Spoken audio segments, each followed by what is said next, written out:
با عرض سلام و خسته نباشید خدمت شما بیننده های عزیز و گرامی. امید که در هر جای دنیا باشید جور و صحتمند باشید. دوستای عزیز، امروز طرز تهیه کباب مرغ در نظر گرفتم. امید که تا آخر مرا همراهی.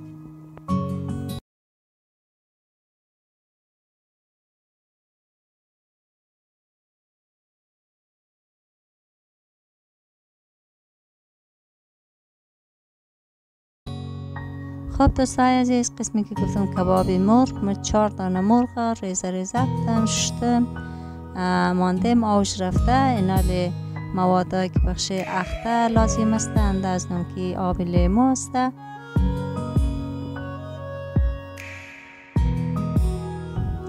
یم سیری راندشته است، تقریبا 2 قوزه زیادتر سیر هستم. یم سرکه سیب هستم.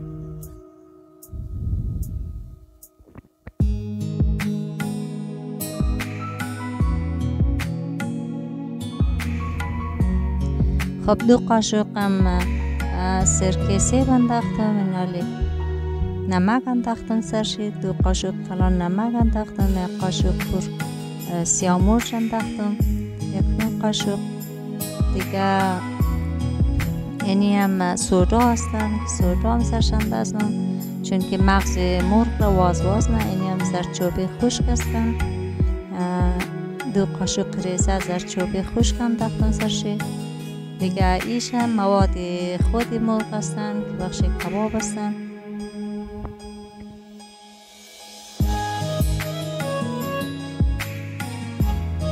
خب مواد مرغ، مواد کباب هم سرش انداختم که مخصوص است. دیگه کلی مواد از خانه انداختم. 1 ماست داخل سر خودش انداختم. دیگه سرکه، لیمو، سودا، نمک، سیاه مرچ، زردچوبه، همه چیزا انداختم. یعنی مرغا را که گوشتا را سرش قدچه مخلوط نم.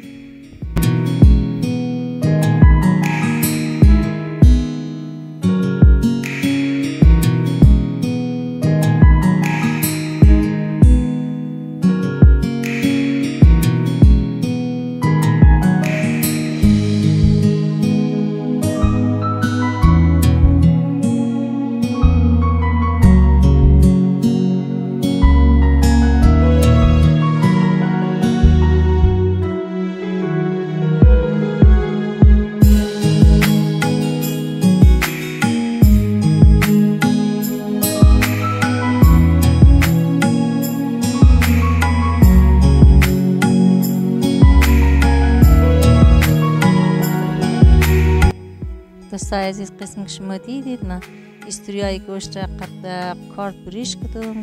گوشت را خوب مخلوط کردم، اشتم مدت چند ساعت یخچال ماندم.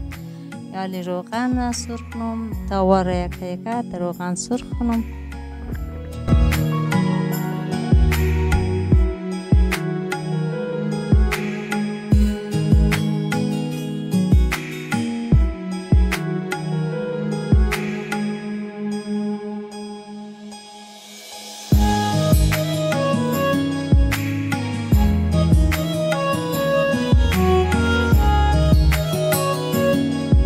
ببینید دوستای عزیز که گوشت خیلی خوب اخته شده، ذره آب درش نمونده، در روغن تیز سرخ میشه. اگر آبدار باشد خوبش نمیاد، دیر پخته میشه. اینالی تیز سرخ میشه. دیگه زیاد شور نمیدیم که زیاد اخته شده، واز شده، چی نشنه، تیت نشنه. کم کم یک دوش پخته شد دیگه رویش را روی میگردنم.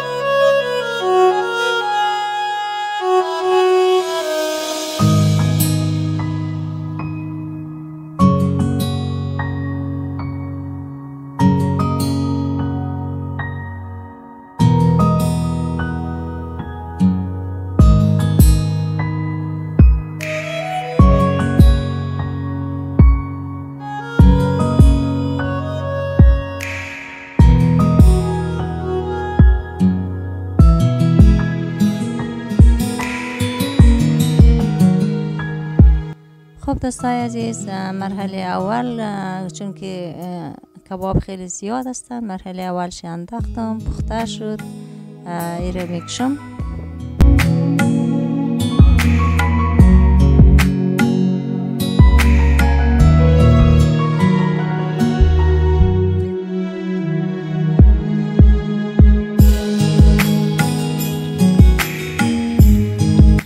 بازم انداختم، ایره میتر انداختم، سرخیده سوغن میکشم، میکلگیشم میقسم بکنم دیگه. دوستای عزیز جایتان خالی و میکشم هم جور کنید، خیلی آسون، خیلی راحت، کار کم داره دیگه.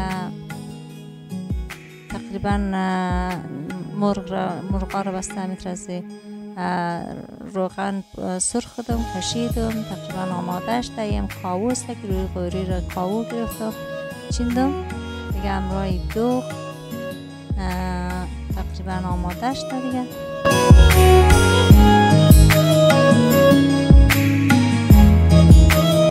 یالی را در سری کاوو میچینم، خیلی رنگ خوبش، خیلی مزه‌دار، خیلی خوب شنده بود دیگه. دوستای عزیز جایتان خالی.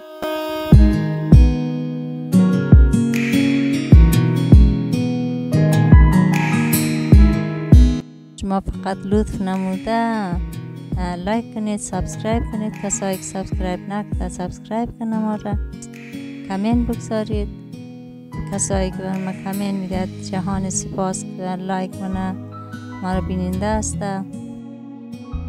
نه دوستای عزیز، مرچ سبز شیرینه که تلخ نیست دستش ماندم دیگه. لیمو سرش میلم دیگه. تقریبا کباب مرغ ما آماده شده دوستای عزیز. امید که خوشتان آمده باشد.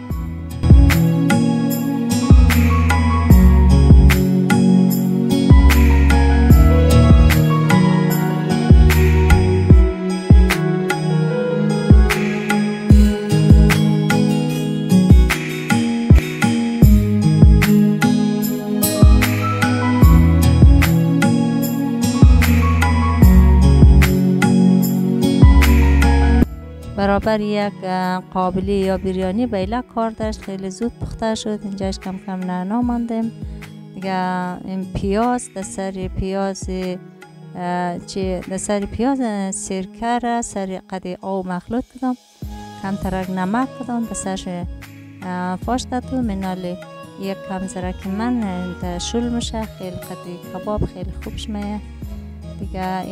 ایشم آماده شد دوستای عزیز. تشکر از اینکه با ما بودید. تا ویدیوی بعدی شما بر لای پاک میسپارم. شب روزتان بخیر، وقتتان خوش.